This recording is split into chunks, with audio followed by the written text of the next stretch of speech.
This is Chthonia, the world of the dark feminine.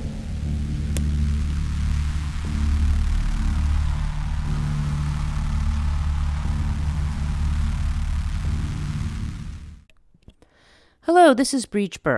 Before we get into this week's podcast, I would like to thank my patrons personally. Gwyn K., Politi, Caitlin N., Jan H., Tanya T., Veronica S., Gabby, Helen M., Ruth S., Sunny H., Scott K., JRM, Susie G., Eldritch Priest, B. Lupita, C. Roberts, Jeanette, DS, Jake B., CDV, and Ali. I really appreciate those of you who have joined recently and those of you who have stuck with me over these years. Our community is small, and there is so much I would like to do in terms of providing courses, conversation on the dark feminine, and extra content, so please consider joining at patreon.com/Chthonia. Now on to the podcast. Hello and welcome to Chthonia, the podcast that deals with the dark feminine. I'm Brigid, and today, in honor of Brigid's Day, and when I say that, I don't mean my day, I mean the Celtic goddess called Brigid, who might be more ancient than the Celts, although there definitely is evidence of her as being a Celtic deity in more places than in Ireland.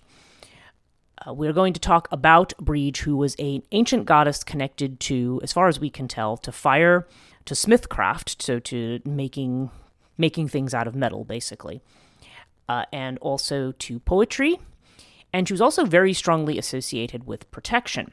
Now, Brigid is definitely a goddess that is associated with the coming of spring, as we're going to see.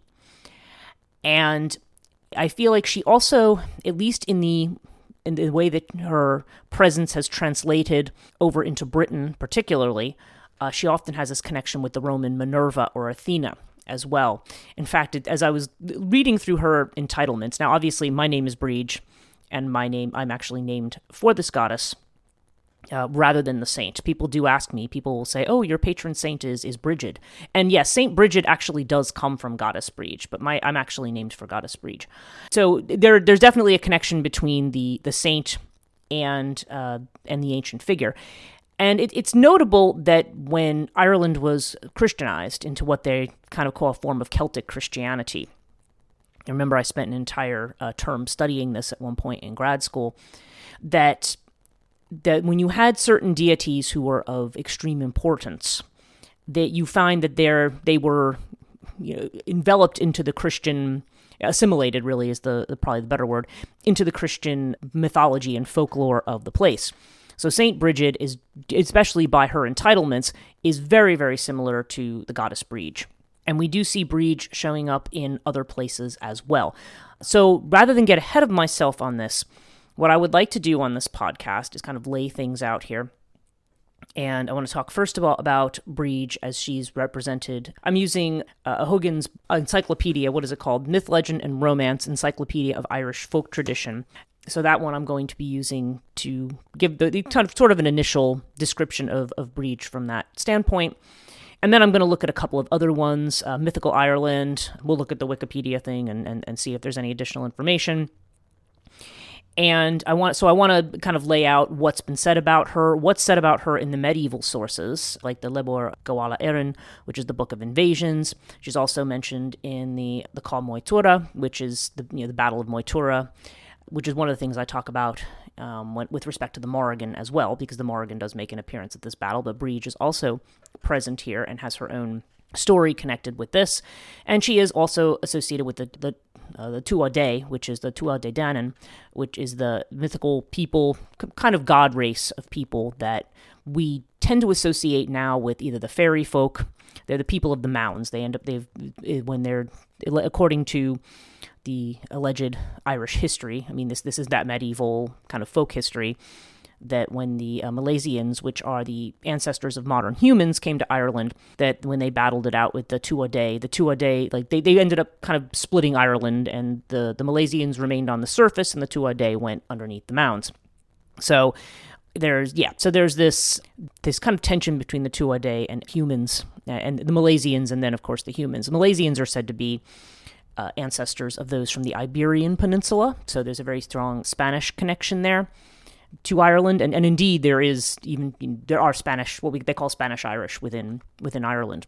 So that's actually a very ancient connection. Actually, I think it was when I was in Ireland a couple of years ago now, almost a couple of years ago now, about a year and a half. I think it was Brendan Murphy who had told me that the Milesians were probably, he felt that ancestrally they were the closest to the travelers, which what we used to call gypsies, but that's not it's not considered to be a good term anymore. But the travelers who are in Ireland, that they may be the closest relations to what the Bor Gawala Érenn calls the Milesians. So I'm going to go over, and so that way we can go through all of Brigid's entitlements, her name, what her name means, and so on and so forth. And then I want to talk about her associations with the recent recent festival that's come up. That, again, for those coming from the Catholic background, refer to as St. Brigid's Day. But February 1st, February 2nd is really a pagan holiday known as Imbolc, which is connected to lambing or the birthing of lambs. And this is also connected intimately to Brigid, Brigid the goddess as well, based on some of the festivals that in the folk practices that we see in connection with that particular holiday. And of course, I'm recording this podcast now. Actually, I'm recording it on February the 2nd, and I'll be posting this to patrons on February 4th and to everybody else on February 5th. So we're very close to this particular holiday, which is why I chose to do this particular one at this time. And so our Imbolc associations and all the connections with that. There's certain Catholic rituals that are connected to that, having to do with St. Brigid, or sometimes with St. Blaise. And also, the whole idea of Groundhog's Day in the United States is also connected to the same focus around Imbolc and around Brigid. So we're going to talk about that as well. And I'm going to talk about certain places where Imbolc, a lot of times we hear about places where you have the sun will rise, say, on the solstice, places like Stonehenge, places like Bruna Bunja, which other people know as Newgrange, where you have a certain point in the... Now we think of them as pagan festivals, the pagan wheel, but certainly when we talk about these different points that either are related to equinoxes or solstices, where the sun is rising or setting at certain points, there are several monuments, certainly in Ireland, on the Samhain Imbolc line. And I want to talk about a couple of those as well, because those are also connected to the legend of Brigid. And then I'm going to talk about Brigid's associations, which there are a number of them. Now, I'm not going to spend a lot of time in this podcast talking about St. Brigid, because I'd be talking for about 4 hours. There's just too much. I have read all the stories of St. Brigid. She is rather interesting as a character. Of course, she's buddy-buddy with St. Patrick, and she's apparently contemporaneous with him, at least in legend, in medieval legend. And St. Brigid has all kinds of magical powers and things that are connected to protection of animals, which, as we will see, is also part of the entitlements of Goddess Brigid. And also, we know about the fire of Brigid of Kildare, which was being tended. But you still can go there, and there's still nuns who tend that fire, which is definitely reminiscent of goddesses like Vesta or Hestia, certainly in the Greco-Roman system. And in Britain, there was actually a temple of Minerva that similarly had a fire that was tended in this manner. So there is this strong connection here of Brigid with this fire, and so this isn't really, even though this has been carried over into the Catholic traditions, it certainly predates the Catholic traditions, certainly, and we will talk about why that might be the case. And I think, actually, truthfully, one of the most interesting things I'd learned about Saint Brigid was that she was very much associated with beer. She thought beer was a gift from God, and that she felt heaven was actually a lake of beer that people could drink from to drown their sorrows and to have pleasure. So so interesting little story about Saint Brigid. I actually learned that from a group of nuns.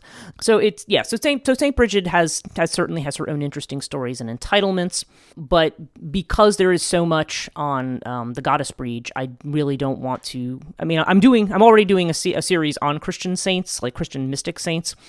So for this one, and maybe at some future point, if it seems warranted, I might do St. Brigid, although I don't really associate her with the dark feminine so much. And even Brigid, you might argue whether or not she's really part of the dark feminine, but she does have her connections in there, as we're going to see. So let me get to the information about her. So first of all, what does the name Brigid mean? Brigid means the exalted one.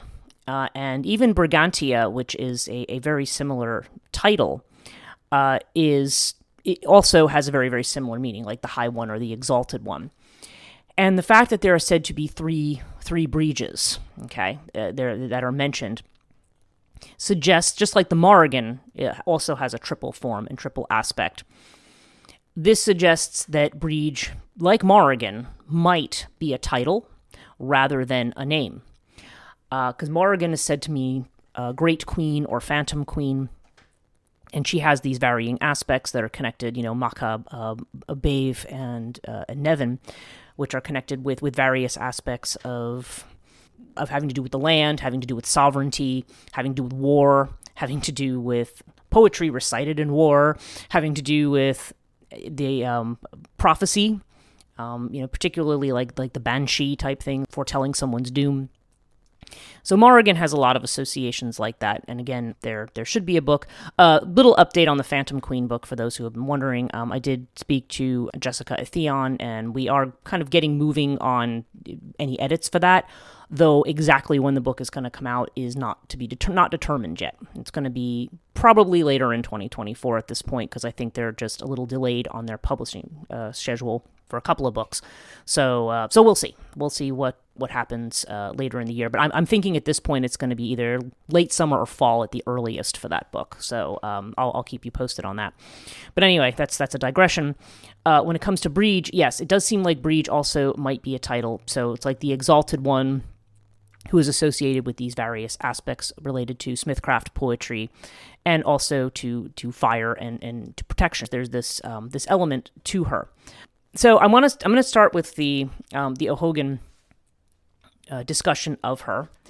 Hopefully there are no names that I'm going to skip over here. While my Irish has improved somewhat since probably one of the first things I did on Samhain and that particular feast connected to the Kyloch, where I don't think I actually even said any of those names correctly, and boy, do people let you know when you don't say things correctly.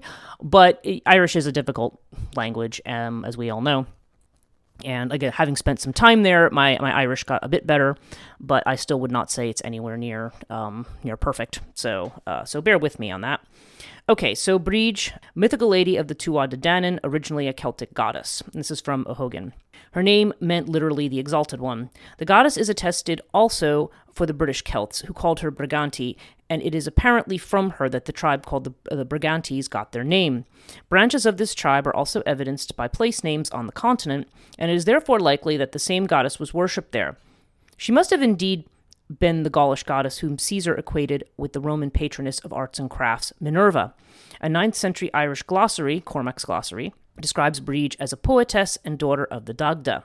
She was a goddess whom the poets adored because her protection was very great and very famous. She had, the glossarian states, 2 sisters, both also called Brigid, a factor which exemplifies the Celtic tendency to triplicate deities. And again, as I've said, this could indicate that it's a title rather than a specific name. Like those other specific names might be the names, and it just might be that she has this title of the exalted goddess of whichever. There are several indications that Brigid had agricultural fertility as her function besides the inspiring of poetry. The Labor Gawala, enlisting Brigid among the Tuatha De Danann, calls her Brigid the poetess, daughter of the Dagda, and states that she had 2 oxen. One of these was called Faye, and the other was called, I think it's the M8. Whenever they throw an H after it always throws me, because it could be pronounced as an M or it could be pronounced as a V. I'm going to say that's feminine, and from these were named Mag Faye, the plain of the Barrow in County Carlow, and Femin is what it looks like, the plain in southeast County Tipperary. I could have those wrong, so apologies if I do. Along with these oxen was, again, as at Triath, I'm not sure, the king of swine, from whom is named Treitern. And again, I'm positive I'm saying both of those wrong. This was the name of a plain in West County Tipperary, and the mythical boar in question was more usually called Torc Triat. It is further stated in the Lawar Gawala that these 3 animals used to cry out after rapine had been committed in Ireland. So in other words, if there had been looting or destruction in Ireland or rapine of the land. And all of this suggests that Brigid was a sort of guardian goddess of domestic animals. The suggestion is strengthened by the cult of Saint Brigid, or Saint Brige, who in folk culture the patroness of farm animals and whose feast day is the first day of spring. Okay, yeah, and the first day of spring, mind you, here he's saying the first day of spring is February 1st, because the Celtic calendar does run a little bit differently, because we remember that Beltane, which is May 1st, is the first day of summer. So therefore, the spring equinox would be, mid-spring, really, not the beginning. Okay. So it is once known as Oimelc or Imbolc, which means parturition, a direct reference to the birthing of young animals in the spring. The festival may have been originally connected with the goddess, much of whose imagery was subsumed into that of the saint. The medieval writers, in trying to normalize the connections between various characters of the Tuatha, made Brigid also the wife of Bres, who was the half-Fomorian king of the Tuatha, and gave her a son called, Ruadan. In this statement that she was mother of the three gods of Danu, these writers may, however, have been reflecting earlier traditions. Danu was otherwise claimed as the mother of these three, and the suggestion is that Danu and Brigid were both aspects of the same mother goddess. The image is repeated in an account which claims that Brigid was the first to lament the dead with weeping and shrieking. She did this when her son was slain in a treacherous attempt on the life of, I want to say it's Gobenu or Govenu. Again, the BH throws me there. It is apparent that a goddess with whatever name could in archaic times be called a Brigid, this being an epithet for exalted. Goddess of the 9th century glossarian confirms that her multiple personality by the statement, among all the Irish, a goddess used to be called Brigid. It is noteworthy, in view of this divine status, that some rivers in Munster bear her name. Okay, so this is from O'Hogan's Myth, Legend, and Romance Encyclopedia of Irish Folk Tradition. Okay, so that's my first source here. So let's see what else we have on Brigid. Okay, so we'll go to good old Wikipedia here. And again, a lot of this is the same information. She's associated with wisdom, poetry, healing, protection, smithing, and domesticated animals.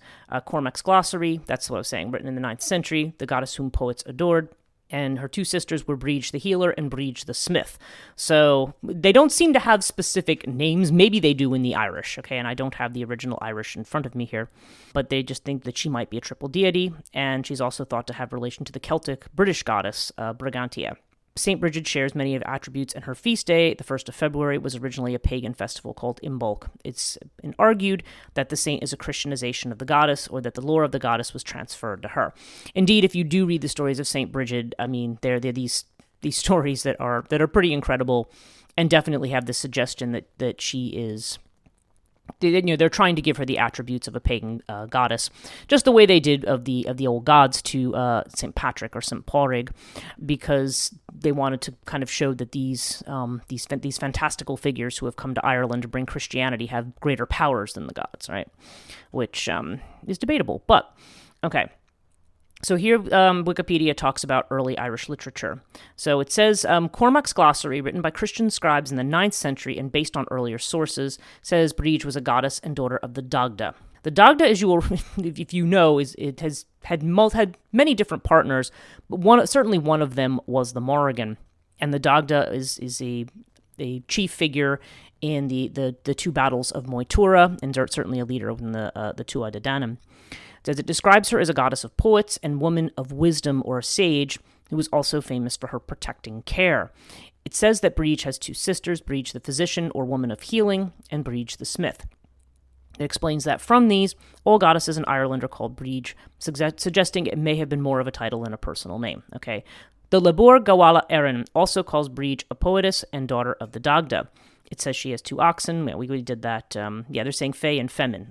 So Mag Fey and Mag Femin. Elsewhere, these are named as the two oxen of Dill, and there is a story connected to the Morrigan and the oxen of Dill, who are radiant of beauty, which may have been a byname for Brigid.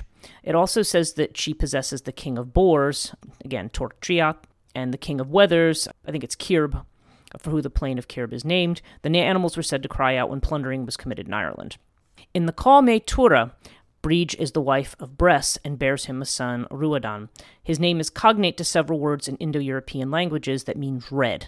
And again, there's this connection to, I'm thinking of the Red Branch Army of Ulster, but of course the call Moytura doesn't take place anywhere. Well, it takes place really in between Sligo and County Mayo, depending on which one. which battlefield you're talking about here, because there's 2 battles of Moytura. There's 2 places called Moytura. The story says she began the custom of keening, a combination of wailing and singing while mourning the death of Ruadan. She is credited in the same passage with inventing a whistle used for night travel. That's interesting. In English retellings of Irish myth, Lady Augusta Gregory describes Brigid as a woman of poetry, and poets worshipped her, for her sway was great and noble. She was a woman of healing with that and a woman of smith's work, and it was she who first made the whistle for calling one to another throughout the night. Okay, so then they talk about St. Briges. Now, this is interesting. Because they're talking about the holy wells that are associated with Brigid, about the perpetual fire at Kildare, which, again, I'm not getting into here. But here towards the end here, it says St. Briges Day is the 1st of February. It was originally Imbolc, the first day of spring in Irish tradition. Because St. Brigid has been theorized as linked to the goddess Brigid, some associate the festival with the goddess. And it says St. Briges Day, or Imbolc, is traditionally a time for weather prognostication. And I'm going to translate it from the Irish. I'm not going to read you the Irish, but it says, "The serpent will come from the hole on the brown day of Brigid, though there should be 3 feet of snow on the flat surface of the ground." And this is where we see this kind of connection to Groundhog's Day. On the brown day of Brigid would suggest a day when things are overcast, when they're dead or when they're overcast. And the serpent coming from the hole there's a very chthonic element to that, chthonic Earth Mother element, and there was some suggestion that because of this, they've associated Brigid with a Fomorian goddess that is certainly connected to a Fomorian Earth goddess was what was said. So this was La Éile Brigid, which is Brigid's Day, that this serpent comes out of the mound, and that this is actually a representation of the coming of spring, of the idea that this life of the earth that the serpent represents, rather than the later diabolical associations that were associated with it. St. Patrick driving the snakes out of Ireland. Brigid seems to be associated with this coming of this serpent. So I have one other thing I wanted to read, and this is from Mythical Ireland. They're calling her Brigid, bright goddess of the gale. Okay, and I prefer to say Brigid because that's just that's how my name is said, and that's how I prefer to say her name. Though again, Brigid is also fine, obviously, and not inaccurate. Okay, so let me just read from here. Brigid was a goddess of the Tuatha De Danann. She was a daughter of the chief of the gods, the Dagda, and was known as goddess of healers, poets, smiths, childbirth, and inspiration. Name means exalted one. She's one of the more universal deities of the pagan Gaelic world. She is known as the goddess of healers, poets, smiths, childbirth, inspiration, goddess of the fire and the hearth, and a patron of warfare, or briga. Yeah, that's the thing. There's a warfare connection there as well, which we'll get into, but I'll finish what this person says here. Her soldiers were called brigands. Yeah, it actually links like Brigadine and things like those are all associated with war, and they come from Brigid. Her name means exalted one, known as Brigantia, spelled Brid, Bride, Briginda, Brigdu, and Brigit. Okay, so these are all the spellings, I think, as I mentioned at the beginning. She is said to lean over every cradle. The lore and customs have continued to this day regarding Brigid more vividly than all the other Gaelic deities combined. In the Middle Ages, Brigid is in many stories. She is the wife of Bres, the half-Fomorian ruler of the Tuatha De Danann. Their son Ruadan wounded the smith god Govinu at the Second Battle of Moytura. That's the one that was in County Sligo. That's where I was at the battlefield. But he himself was slain in the combat. Brigid then went to the battlefield to mourn her son. This was said to be the first keening or lament heard in Ireland. Until recent time, it was a tradition to hire women to keen at every gravesite. In another story, Brigid was the wife of Tuired and had 3 sons. Brian, I know this is definitely from, I think this is from the Book of Invasions, but Brian, I want to say it's Ayuchar or Ayukar and Urcharba. I didn't look these pronunciations up, so other than Brian, I'm not sure of the other 2. In the tale, the sons of Tuired, these 3 killed the god Cian, father of Lug, and when he was in the form of a pig. Yeah, and a lot of connections with both pig and oxen here, which is interesting.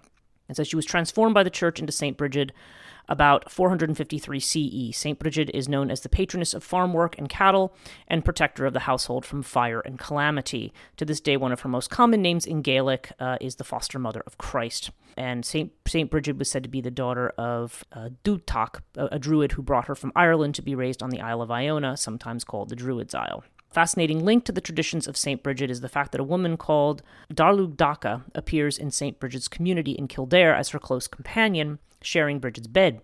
Darlug Daca, who became abbess of Kildare on Brigid's death, means daughter of Lug, and the saints list also gives her a feast day of 1st February. Mary Condren thinks Darlug Daca might even be the original name for the goddess Brigid, but presumably as Brigid is a title rather than a name. Well, then that, of course, would also imply that Brigid is the daughter of Lug, which, if she's the daughter of the Dagda, then, well, again, there can be discrepancies, because who really knows, right? But it doesn't seem that she is a daughter of Lug, that she is, in fact, a daughter of the Dagda. And we're actually going to talk about what that means, like, who is her mother? That's an open question, because there's no source that really says who Brigid's mother is. I mean, there is this mention of Danu, but as that's been indicated, that's questionable, so... There's an ancient ritual. Okay, there's a whole little prayer here about Brigid, the genealogy of Brigid. If you say the genealogy of Brigid, you won't be killed, harried, put in a cell, wounded, etc., etc. This is a Christian prayer. And one of the most ancient rituals known as the threefold death by burning, drowning, and stabbing. This was usually the form of the death of the sacred king. Well, I don't think that they know that. I think that's just conjecture. But anyway, that's what they say here. After which time he becomes one with his land. Yeah. I don't know how much evidence there is that that's actually true. Anyway, because I've heard that a lot of those sacred king stories are later ones that are kind of made up. But again, there could be evidence that I don't know about, but that's my understanding. So in the Hebrides, she's known as the 4th foster mother of Christ.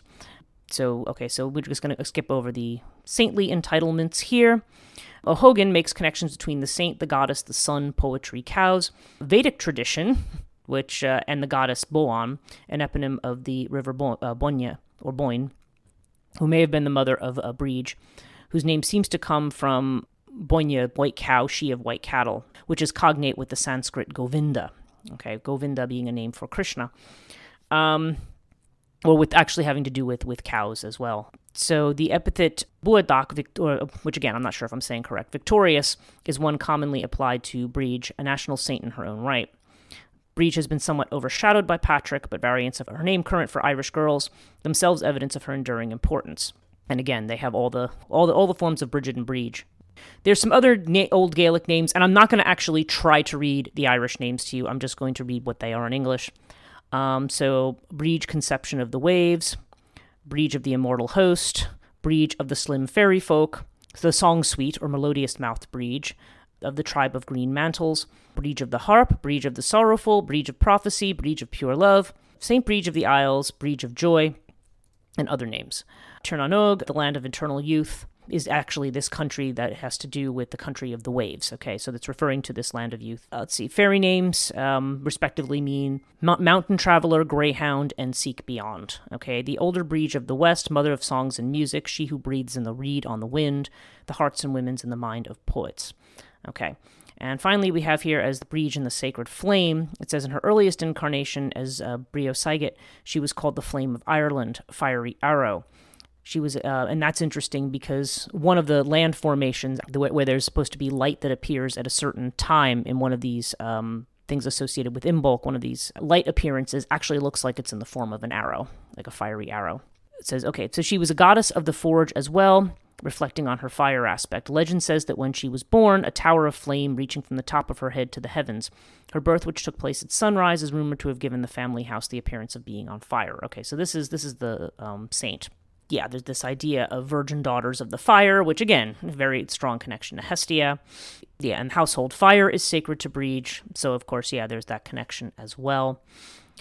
And as patroness of those doing smithcraft, there is the mention of a forge in an old Irish poem in praise of Brigid. Contrasts Brigid's lasting strength to the passing glory of the fortress of Allen, where these events were once witnessed. And then, of course, she's also connected with sacred wells as well. And it says, on Imbolc in Ireland, they make Brigid's cross, usually three-legged, in other words, triskele, which has been identified as an ancient solar symbol. It also looks like it's another version of what we call the swastika, and I don't mean that, yeah, which now actually has a very negative connotation, but you do still see the swastika in India, and Brigid's cross, with the way that it's designed, is actually quite similar. It looks like it's a wheel, almost. It's a cross of rushes that's almost like a three-armed wheel, and that is it three? Well, it is kind of a cross, but it's kind of a bent cross. So the reason being is that, yeah, it's definitely a symbol of the sun. Rites for Brigid have been preserved to this day by the women of the Outer Hebrides. At La Aila Brigid, the women gather to make an image of the goddess as maiden. They dress her in white and place a crystal over her heart and place her in a cradle-like basket. This is known as a brijog. Brigid is then invited into the house by the female head of the household with sacred song and chanting. There's a tradition of leaving a loaf of bread, pitcher of milk, and a candle out for Brigid. And then this reference, this is interesting. I don't know how true this is, but this, because I've not heard this before anywhere else. It says, villagers of Avebury climbed the earthen mound called Silbury Hill to eat fig cakes and sugar and water. Well, they're certainly not doing that now, because you can't climb Silbury Hill. I don't know if they're referring to something ancient here, but anyway, this is what's said. And they also climb Clay Hill to play a game within the earthwork at the summit. This is from Fire Worship in Britain by T.F.G. Dexter. I don't know whether that's a good source or not, but anyway, it's mentioned here. It says, the references in the Carmina Gadelica to the serpent coming out of the mound on La Aila Brigid from these older associations suggest that she may be a Fomorian earth goddess, right? So that's where I saw this. And it says, early on Brigid is morn, the serpent shall come from the hole. I will not molest the serpent, nor will the serpent molest me. And supposedly there's a rhyme that still exists. That's a rhyme that supposedly is in the Western Highlands. So that's a lot of stuff we've just gone through there. And I feel like I'm kind of skipping through some of it because I want to, again, I want to focus more on the goddess and less on the saint. But Brigid, as we can see, we see what all her associations are. And aside from some, it's interesting that we don't have a whole lot of specific stories about goddess Brigid other than her keening mourn her son that's lost on the battlefield of Moytura after her son is about to commit a treasonous act. It's interesting because he's about to kill the god of smithcraft, and he ends up being killed. And his name actually refers to red, has to do with red. And again, I always find myself thinking of Crivro, like the Red Branch Army up in Ulster, but this was not in Ulster. This would have been in Sligo. This would actually have been more in near Queen Maeve's territory. In any case, let me talk about Imbolc at this point, because I feel like this is a more recent thing. We've talked about some of her associations from this article from Mythical Ireland, so I think it's worth talking about the festival of Imbolc. So it's called La Aila Brigid, Aila spelled F-H-E-I-L-E with an accent over the first E. And it is definitely Gaelic because, it also exists in Scottish Gaelic, it exists in Manx. I mean, so it is Celtic, I mean, in the way that it's, or Gaelic certainly is the way they talk about it. It says, marks the beginning of spring for Christians, the feast day of St. Brigid. And I've also mentioned, I think I mentioned this in one of my last live streams, that I remember on the Sunday around this time, that if you went into church, the church actually used to celebrate what they called the Feast of St. Blaise, and they would take 2 candles and hold them to your throat to heal ailments of the throat. Now that seems to have a very strong Brigid connotation right there. And blaze, of course, having to do with fire.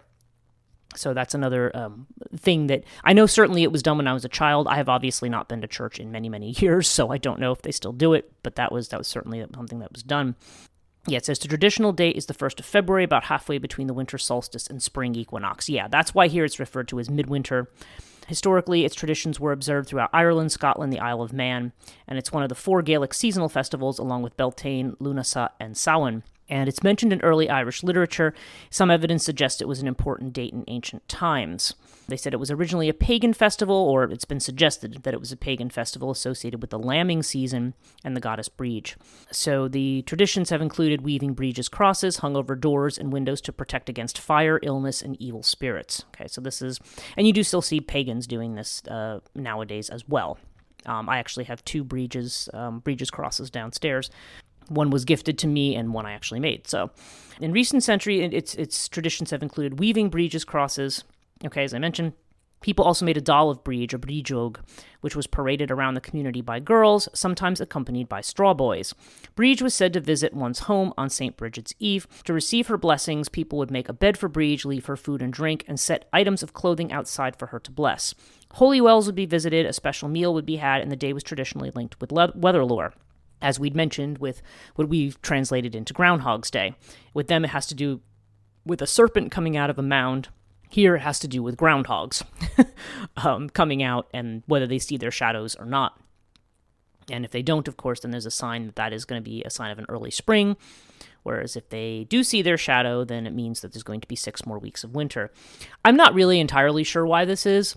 My only potential theory, and perhaps there's other ones out there because I'm not going to pretend that I've actually researched the lore of Groundhog's Day, but The idea might be that typically in winter, today I'm looking outside, it's a very gray and overcast day, as Groundhog's Day was this year. But it was this morning, actually, that they have all the official groundhog prognosticators out. Like we have Punxsutawney Phil, and I know there's actually a ton of them in this area, but he's probably the most famous. He's one of the closest ones in Pennsylvania. And they basically pick this groundhog up. And actually, I think sometimes they decide on what the answer is going to be in advance. But if it's a cloudy day and overcast, as it's been here all week, then the groundhog obviously is not going to see his shadow.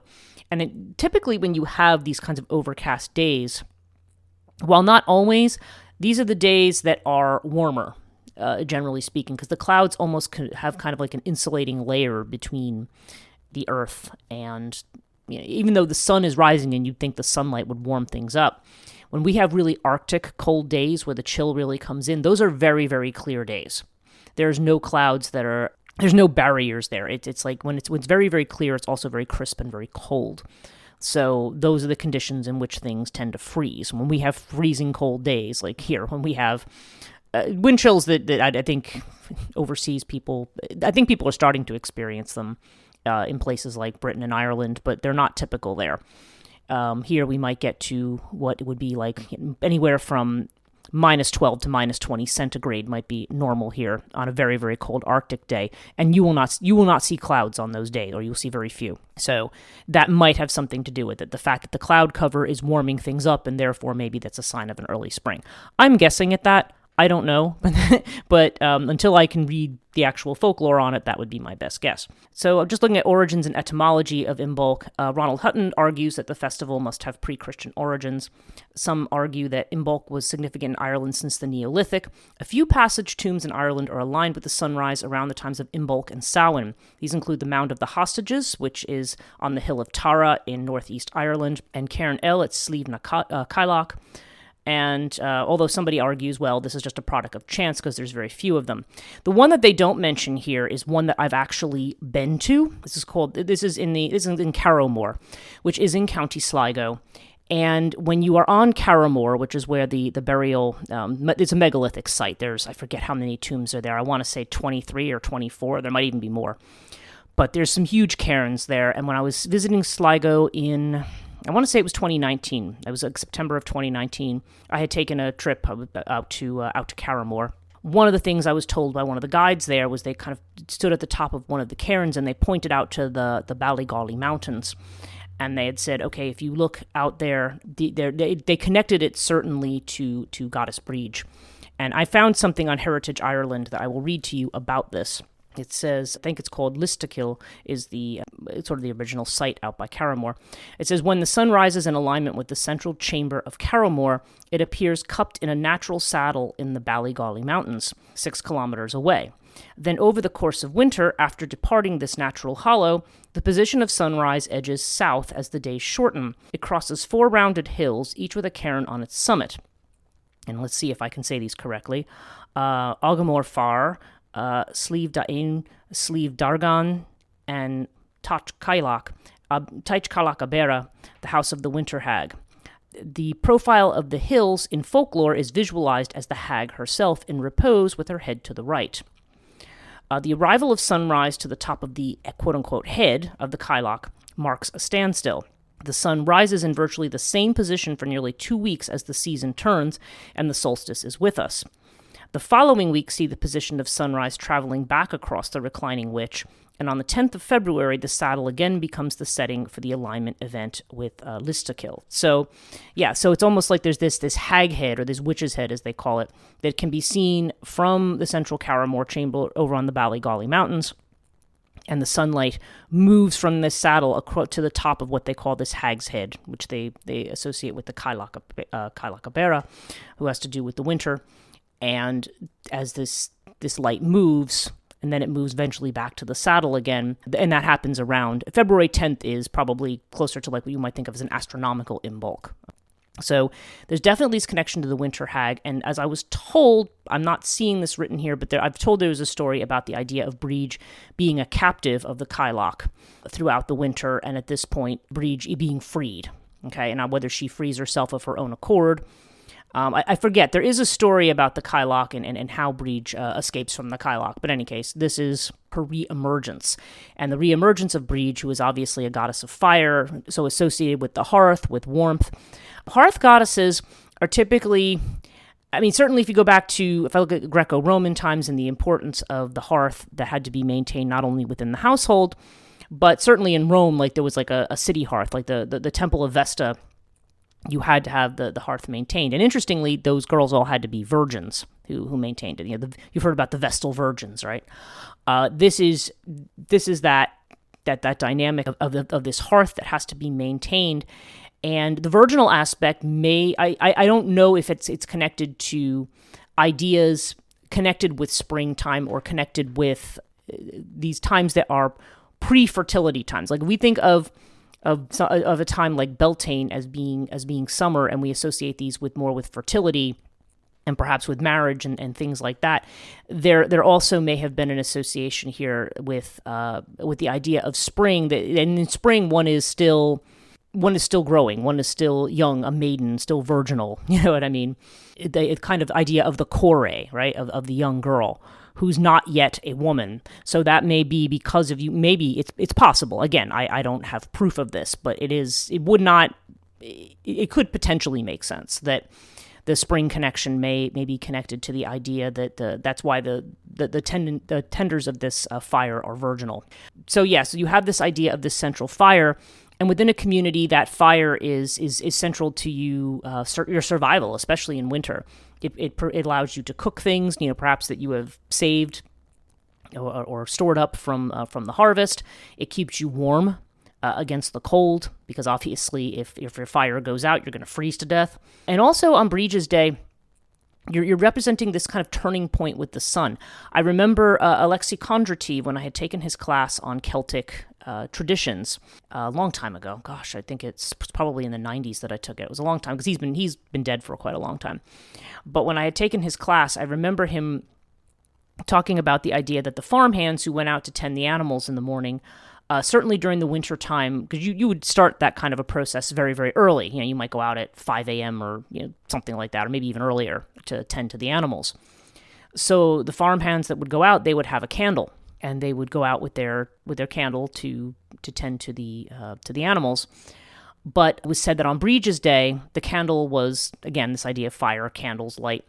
The candle symbolically given back to the owners of the farm, or those who were the landlords, or whoever the overseer was of the farm, that the candles that they were given for the winter were then given back, because now on Brigid's Day there was enough light early in the morning, even if it was dim light, to be able to go out without a candle and to see where you're going. So there's definitely this strong connection to the light here.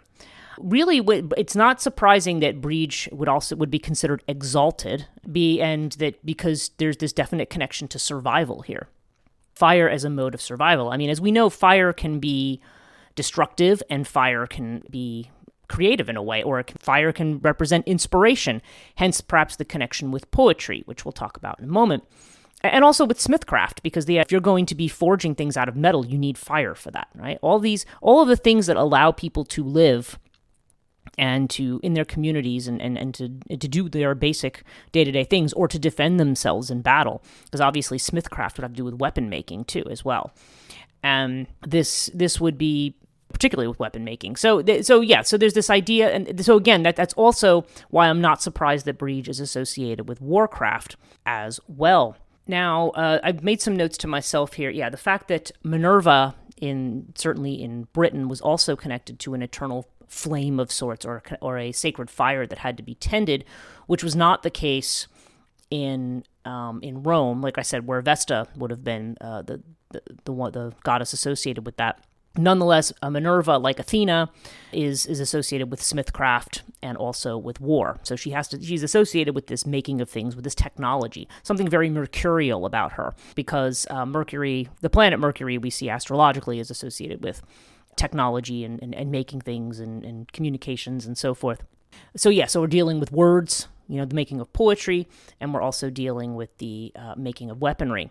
Now, one thing to note about the poetry association. Now, poetry would have been important in a couple of ways.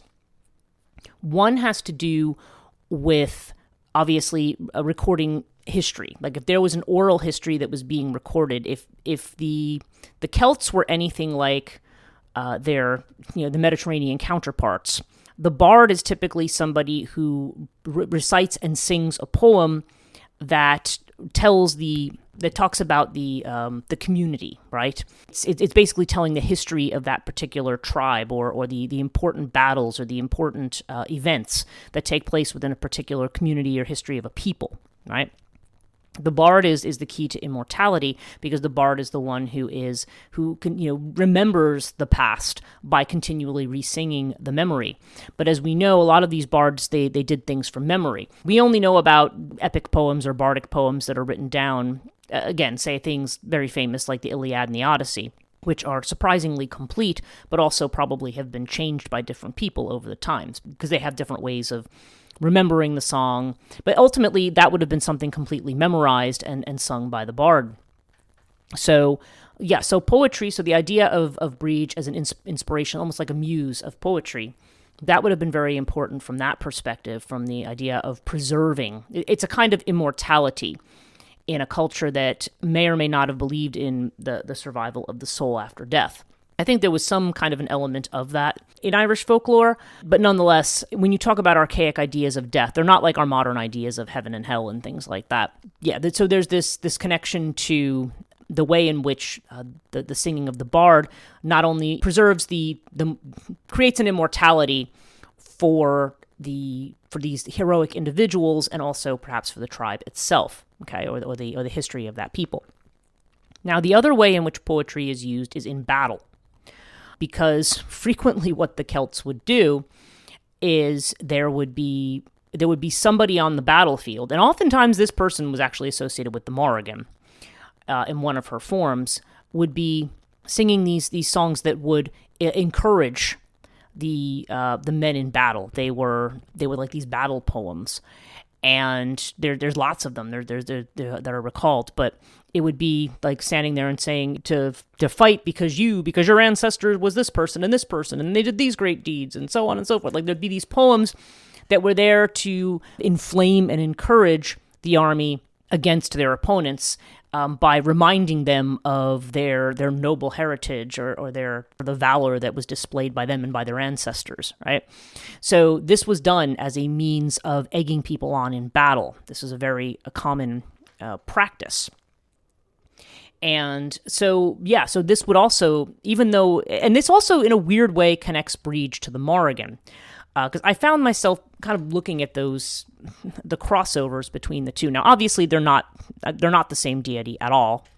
I'm not suggesting that they are, but there's definitely a link between the two of them. So while Brigid is considered to be part of the Tuatha De Danann, the Morrigan is sometimes considered to be part of the Tuatha De Danann, but the Morrigan has also been associated with the Fomorians, just as Brigid has. Brigid ends up being married to Bres, who is the one king the Second Battle of Moytura is definitely the result of his bad actions and bad faith towards the Tuatha De Danann. So the question then is, she's married to the Fomorian king, allegedly in this version, and what side is she on there? But also she goes to the battlefield to do keening, and keening is often associated with the banshee. It's that weeping and wailing and singing and the mourning songs that one have. And one can think back to sort of the Goethe, of ancient Greece, which had the necromantic power, not only there was keening and wailing that went on there. And the idea there was that these were the songs that led the dead to the underworld. Okay, this was if you didn't have those kind of funerary songs that were sung, and again, this would be also probably, in Brigid's case, be connected to her poetry connection. Then you don't have your pathway, your to cross over into the other world. So the songs of keening are meant to have a specific purpose in terms of bringing the dead to their next destination. And the Morrigan, certain aspects of the Morrigan, particularly either Bove or Nevin, have also had an association with keening as well. So some very strong similarities between the Morrigan and between Brigid. And now just kind of farther to that point. And again, my point, I guess I should say my point here is not to try to say, like, it's not the old, well, you haven't seen these two in a party together in the same room, have you? It's not one of those things to suggest that they're the same, which I'm not. Again, I just want to be clear, I'm not suggesting that at all. But here, this is something from my Brigid's Forge, or my Brigid's Forge, and this is about Brigid's relationship with other deities. So this actually talks about her relationship in terms of who are her parents and who are her siblings. And it says, Brigid's Da is fairly well recognized as the Dagda. Okay, so the ones who say that it's Lug, or that name daughter of Lug is really her name, I don't know. I don't know how much evidence there is for that. But it says no one else is claiming the role other than the Dagda of being Brigid's father. So that seems to be pretty solidly established. It says her ma, on the other hand, it's never clearly stated. It's limited to any woman in Ireland that the Dagda is known to have had relations with, which really limits it to any woman in Ireland in some ways. There are a few front runners, though. First off is the Morrigan, since that's who the Dagda is most clearly linked with. However, the Morrigan is not backwards about claiming her own, and nowhere in the lore is it stated that she is Brigid's ma. Boan is another option. And she, of course, the person writing this, she says, I have a bit of an attraction towards Boan myself. I've been told that this is probably because I grew up in close proximity to the Boyne, and it's certainly no more substantiated than links to the Morrigan. It's possible also because I see Boan as a bit more motherly than the Morrigan. And Boan does have connections to the Morrigan, by the way. There are connections between the two. And she says, but it's all guesswork here, with very little other than Boan having other kids with the Dagda as well. Now, Danu is a bit more complicated. I believe the thought that Danu is the mother of Brigid stems from the notion that Danu is the mother goddess of the Tuatha Dé Danann, with Danann being assumed to be a grammatical form of Danu. Just to keep things interesting, there's a recension of the Loar Goala Erin conflating Brigid with Danu as the mother of the Tuatha Dé Danann. So, yeah, there's the medieval literature has a lot of contradictions. And yeah, the recensions are, of course, later corrections or later versions. Anyone trying to make a proper family tree out of the Irish deities has their work cut out for them, and she's definitely correct about this. So they're the three front runners for her ma. Anyway, her siblings are a bit more straightforward. There's suggestion of the daughter of Imbolc, the Fomorian king, as Brigid's mother, but I don't rate this one as much as even as much as the others above, since all the timelines are off. Of course, the Dagda was able to stop the sun on its course to allow Boan to conceive and bear Angus, so maybe time's not an issue here. So there's either Angus or Macog, the son of Boan, that the Dagda stopped the passage of the sun so that Boan could get through the 9 months of pregnancy without her husband Elkmar noticing anything wrong. And okay, so they go on these other sons of the Dagda and so forth. I don't necessarily want to get too into the weeds of the genealogy, but the idea of Brigid's mother is quite interesting. And again, I don't have necessarily any reason to believe. I mean, we don't know. We don't know if any of these goddesses were the mothers of Brigid, and especially if we're talking about three Brigids too. It doesn't. It's not really clear from the Book of Invasions what that connection would be. But I just find the idea that the Morrigan would have been one of the candidates, at least, for her mother. And then we see all these other connections between Brigid and the Morrigan. That it's just interesting. It proves nothing, okay? But it is interesting to see those kinds of connections, because I don't know if Brigid has similar connections to Boan or to some of the other lovers of the Dagda. But certainly, like she's saying, it could be any woman in Ireland, because apparently the Dagda had sex with lots of different people. But certainly, if Brigid is the exalted one, then it would have to be somebody of also potentially of a high stature, I would think, who would be the mother of Brigid. So, so very interesting ideas there about her parentage there. So I feel like we see the way that these things flow together in the same way that Morrigan, we see this idea of her both a sovereignty goddess and a goddess of fertility in the land and abundance. Similarly, I think with Brigid, we can see this connection between the idea of fire connected to not only survival, but the creation of weaponry. And we also have the smithcraft, the idea of making weaponry, and also poetry, which is not, as we've noted, is not only used for historical purposes, but also for warcraft. And this idea of a Brigid or a Briganti being this sort of Celtic equivalent that we have. And also even Minerva, because Athena Minerva is also a war goddess. Okay, she's a goddess of like war strategy, particularly, which is what differentiates her from Ares or Mars, is that she's very good at strategy. She's not only a goddess connected to war, but also with negotiation, which also would connect her to Brigid, because Brigid would have to do with poetry, with these kind of words. So yes, we have these idea of words as expressing potentially history, or ancestry, or things like that. So therefore, remembrance and immortality of a sort. We can see it as being connected to warfare, and also is connected to death in the songs that she would sing for the dead. So Brigid definitely has sort of a Chthonic connection and also a war connection, which is why if in one day somebody's actually able to prove what the connections are, if they said that she ultimately was connected to Morrigan, it would not surprise me. That's about the way I'm going to put it, so that I don't get yelled at and say, no, you don't know that that's the case. Well, okay, no, I don't, but it feels kind of strong to me. Okay, so yes. Anyway, so that's very interesting, and that certainly would give Brigid a more Chthonic element. It's very interesting that she is the goddess that is held on to, because certainly her bright associations, her associations with springtime, with the idea of coming out of winter. I mean, that may be part of the battle too. Like if you're battling with the forces of winter and therefore the forces of death, Brigid may be coming forward as that first light of spring, that victory of sunlight and such over the darkness of winter. And, and the fact that her cross has been interpreted as this kind of solar cross, this kind of swastika solar cross, that usually is made out of rushes, and this idea of straw and rushes that are used, to make the Brigid, and that the Brigid is brought from house to house, and that she is given offerings to bless. So again, the idea of blessing the fertility for the year coming forward. So, but then again, the fact that she has that fertility connection doesn't necessarily mean that, therefore she can't have a Chthonic or warlike connection, because obviously she does.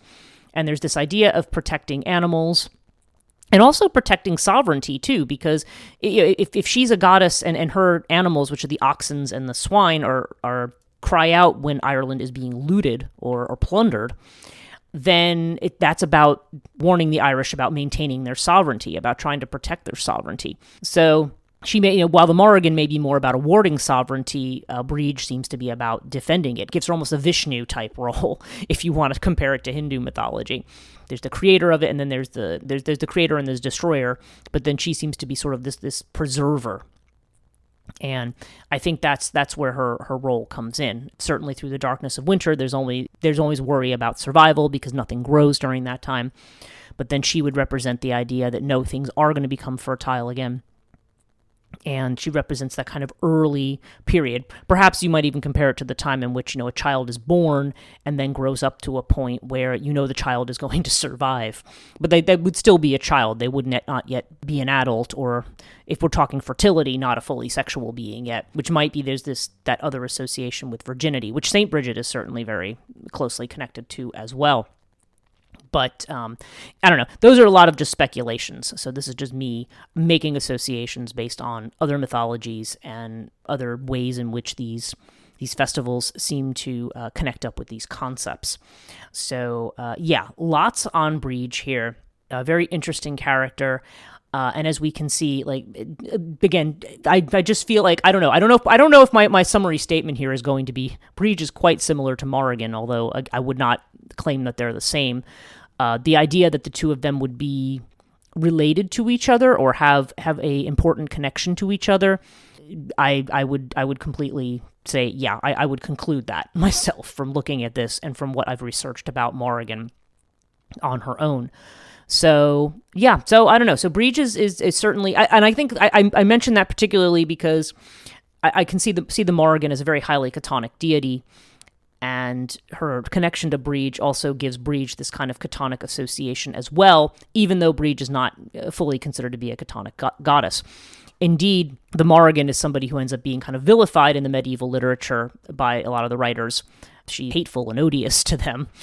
And while Brigid actually is morphed into one of the main saints of Ireland, one of the patronesses of Ireland in the Christian community. So yeah, so even in spite of those Chthonic connections, and in spite of her connection to the serpent, which is interesting as well, it's the idea that the serpent is banished, but Brigid is actually then transformed into this chaste nun called Saint, who was the child of a druid but became this Christian, and is now Saint Brigid, and has all the same associations with fire and animals, and as you do with and farm animals, particularly as you do with the Celtic goddess Brigid. But all of her associations that might connect her to the Chthonic are kind of washed away there, or pushed away.